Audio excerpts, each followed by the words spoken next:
নমস্কার বন্ধুরা, সুধা কিচেনে সবাইকে স্বাগত। চলে এসেছি জমজমাট একটি রেসিপি নিয়ে। দেখুন, আজকে ম্যাগি দিয়ে আমি দারুণ স্বাদের একটা রেসিপি বানিয়ে আপনাদের দেখাবো। আপনারা কিন্তু স্কিপ না করে পুরো ভিডিওটা দেখতে থাকুন আমি কিভাবে এই রেসিপিটা বানাই। এটা খেতে কিন্তু অসাধারণ লাগে, চটজলদি নাস্তা হিসেবেও কিন্তু খুব সুন্দর হয়। তার জন্য আমি এখানে নিয়ে নিয়েছি 3 প্যাকেট ম্যাগি। দেখুন, 10 টাকা প্যাকেটের 3 প্যাকেট ম্যাগি এখানে আমি নিয়ে নিয়েছি। এরপর গ্যাসের মধ্যে আমি প্যান বসিয়ে দিয়েছিলাম আর এখানে দিয়ে দিলাম সরষের তেল, প্রায় 2 চামচ মতো। আপনাদেরকে অবশ্যই মনে রাখতে হবে এখানে কিন্তু সরষের তেলই ব্যবহার করতে হবে। আর দিয়ে দিলাম আদা কুচি আর রসুন কুচি, মানে আমি আদা রসুন আগে থেকে গ্রেড করে রেখেছিলাম। আদা আর রসুনটা আমি তেলের মধ্যে দিয়ে দিলাম। তেলের মধ্যে দিয়ে আদা আর রসুন আমি খুব ভালোভাবে দেখুন ভেজে নিলাম। এরপর আমি এগুলো ভাজা হয়ে গেলে যখনই এর কালারটা চেঞ্জ হয়ে আসবে তখনই এখানে দিয়ে দেবো কেটে রাখা পেঁয়াজ।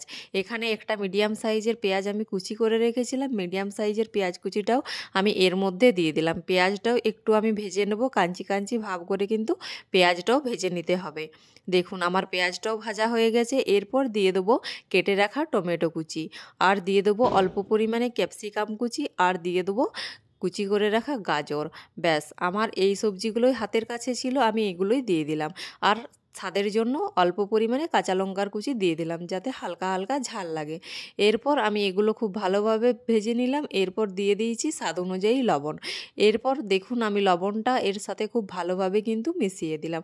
আমি আগে কিন্তু লবণ দিইনি, কারণ লবণ দিলে সবগুলোই নরম হয়ে যায় খুব তাড়াতাড়ি। তার জন্য আমি কাঞ্চি ভাবটা রাখার জন্য লবণটা কিন্তু আগে ব্যবহার করিনি। দেখুন, আমার কিন্তু সবজিগুলো সেদ্ধ হয়েই গেছে। কিছুক্ষণ ঢেকে আমি রেখে দিয়েছিলাম, প্রায় 1 থেকে 1.5 মিনিট মতো, বেশিক্ষণ কিন্তু আমি ঢেকে রাখিনি। এরপর আমি এখানে দিয়ে দিচ্ছি অল্প পরিমাণে হলুদের গুঁড়ো, আর দিয়ে দিচ্ছি অল্প পরিমাণে জিরের গুঁড়ো, আর দিয়ে দিচ্ছি অল্প পরিমাণে ধনের গুঁড়ো। ব্যাস, এরপর এগুলো আমি খুব ভালোভাবে এগুলোর সাথে ভেজে নেব, যাতে এর কাঁচা গন্ধগুলো চলে যায়। দেখুন, সুন্দরভাবে কিন্তু আমি সবজির সাথে এগুলো ভেজে নিলাম। আমার দেখুন এগুলো ভাজা কিন্তু প্রায় হয়েই গেছে। এরপর এখানে দিয়ে দিচ্ছি আমি পরিমাণ মতো জল, কারণ আমি এখানে 3 প্যাকেট ম্যাগি নিয়েছি, তার জন্য এখানে প্রায় কাপ অনুযায়ী আমি 3 কাপ মতো জল কিন্তু দিয়ে দিয়েছিলাম। আর জলটা ফুটে যাওয়ার পর কিন্তু আমি ম্যাগিগুলো এখানে অ্যাড করে দিলাম। আমি পুরো রান্নাটাই কিন্তু হাই ফ্লেমে করছি, কারণ এখানে কোনো লো ফ্লেম করার কোনো দরকারই নেই। দেখুন, আমি সুন্দরভাবে কিন্তু ম্যাগিগুলো উল্টে নিলাম। এরপর এটা আমি প্রায় ঢেকে রেখে দেবো 2 থেকে 3 মিনিট মতো, তাহলেই কিন্তু আমার ম্যাগি পুরোপুরি রেডি হয়ে যাবে। দেখুন, আমি 2 থেকে 3 মিনিট পর ঢাকাটা খুলে নিলাম আর দিয়ে দিলাম ম্যাগি মশলা সব শেষে।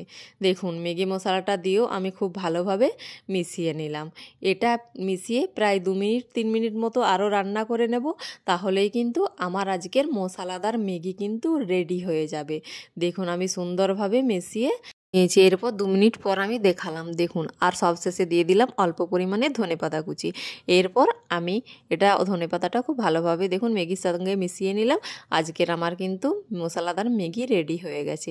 এটা দেখতে কত সুন্দর লাগছে, খেতেও কিন্তু অসাধারণ লাগবে। যদি আমার রেসিপিটি আপনাদের ভালো লেগে থাকে অবশ্যই আমার চ্যানেলটিকে সাবস্ক্রাইব করে দেবেন, এবং লাইক, ফলো, শেয়ার, কমেন্ট করতে একদমই ভুলবেন না। ফিরে আসছি নিত্য নতুন রেসিপি নিয়ে। ততক্ষণ ভালো থাকুন, সুস্থ থাকুন, সাবধানে থাকুন।